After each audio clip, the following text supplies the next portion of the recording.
Bien. Mesdames et messieurs, et chers amis, bonjour.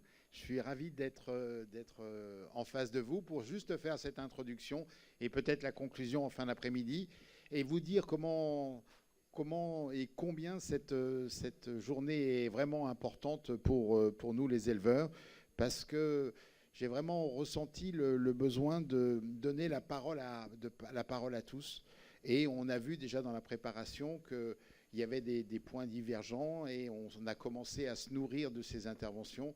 Je pense à l'intervention qui m'a marqué du président de Bélègue à Caen, où il avait développé des arguments sur lesquels nous avons évidemment travaillé à la SECF, parce que derrière tout ce qu'on est en train de faire, et notamment dans l'élevage, il faut à la fois comprendre l'histoire, à la fois comprendre ce qui a été fait par le passé, et ensuite se poser les questions pour prendre les décisions structurantes et fondamentales pour le futur. Donc l'idée vraiment, c'est de donner la parole à tous pour que chacun puisse exprimer évidemment ses opinions, et en essayant de mettre sur la table vraiment tous les sujets.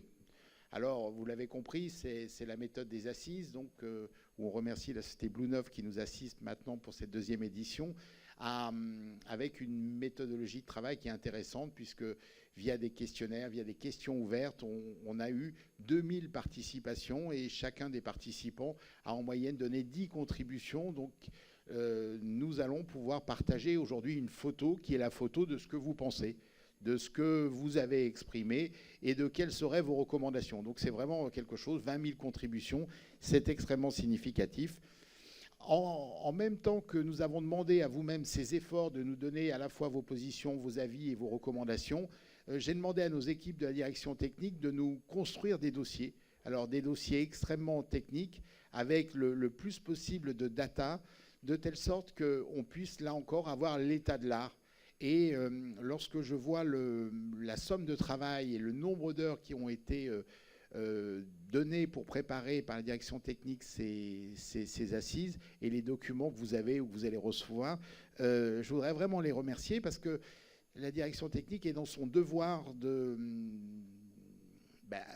préparer, de synthétiser et puis d'apporter des informations, puisqu'elle est garante de notre organisation. Donc aujourd'hui, c'est une journée de débat, mais débat basé sur des datas. Donc je crois qu'il n'y a rien de mieux que à la fois redécouvrir l'histoire pour ceux qui ne la connaissent pas tous, et ensuite partager des datas, et puis ensuite se faire un point de vue. Vous l'avez dit tout à l'heure, il n'y aura pas de vote, hein, il n'y a pas de décision, il n'y a rien du tout.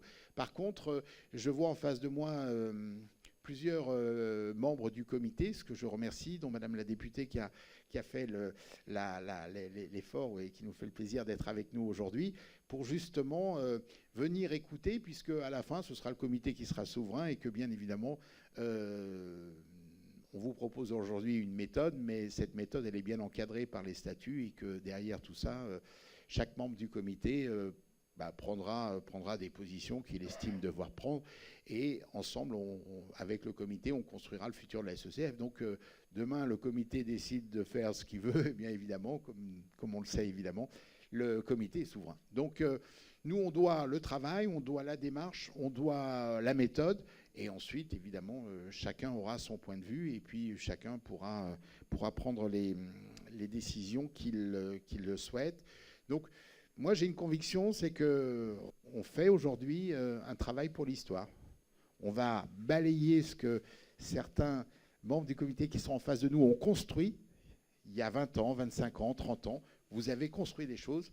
Et quand on partage les succès du trotteur français aujourd'hui, on ne peut pas ne pas faire référence à vos décisions, on ne peut pas ne pas faire référence à vos visions, puisque ces visions ont été gagnantes et que nous avons hérité d'un système où le trotteur français est aujourd'hui à la pointe de la performance et à la pointe de la race. Donc ce travail de race a porté ses fruits. Et donc toutes les questions qui se posent, c'est pour demain. Donc on a une échéance 5 ans, 10 ans, 15 ans. Faut-il ou pas se poser des questions, et faut-il ou pas aller dans telle ou telle direction? Et chacun aura son point de vue, et apportera sa brique à cette contribution, puisque nous sommes tous de bonne foi et que nous travaillons tous bénévolement à la construction de ce projet commun pour la société mère. Donc nous allons voir 6 grandes séquences. Donc première séquence, eh bien, c'est les résultats de la consultation, donc quel est l'état de l'art. Ensuite, on va se poser des questions sur l'économie. Hein. Donc dans l'élevage, il y a évidemment l'économie, puisque beaucoup sont professionnels et ont besoin de vivre de cette activité, et qu'en 2022, l'économie est au cœur des décisions, au cœur des investissements, au cœur de beaucoup de choses, avec des questions à se poser qui sont de se dire, on est dans une activité ancestrale, l'élevage de chevaux de course, mais il y a des avancées, il y a de la technique, il y a de la génétique, il y a de la science. Faut-il le prendre? Faut-il pas le prendre? Faut-il en prendre un bout? Donc ce sera toutes ces questions où on se doit, par rapport à vous, éleveurs qui êtes là ou qui nous regardez sur Facebook, de vous dire, voilà l'état de l'art et voilà ce que la SECF peut vous dire aujourd'hui par son équipe, par M. Dulliard, notre vétérinaire, par nos relations avec Mme Ricard, qui va venir intervenir et qui est une des grandes chercheuses en génétique, en génomique. Donc vraiment des sujets qui vont être importants. Ensuite, ça doit être un moment convivial, donc on va déjeuner ensemble. Et ensuite, on va aborder plusieurs sujets. Donc premier sujet vraiment important, faut-il apporter des nouveaux courants de sang dans le shootbook? Donc dit autrement, faut-il faire évoluer notre vision ou pas? Donc ça sera un gros atelier. Et ensuite, le deuxième vraiment atelier sera le transport de semences avec ses enjeux et ses conséquences, hein, puisque certains d'entre vous nous ont vraiment alertés sur des conséquences risquées. Et on ne peut pas traiter ces 2 points sans traiter, à votre demande, le point sur les courses européennes. Beaucoup d'entre vous ont lié ou ont voulu lier ces 2 sujets avec les courses européennes. Donc globalement, 3 grands sujets structurants pour cet après-midi.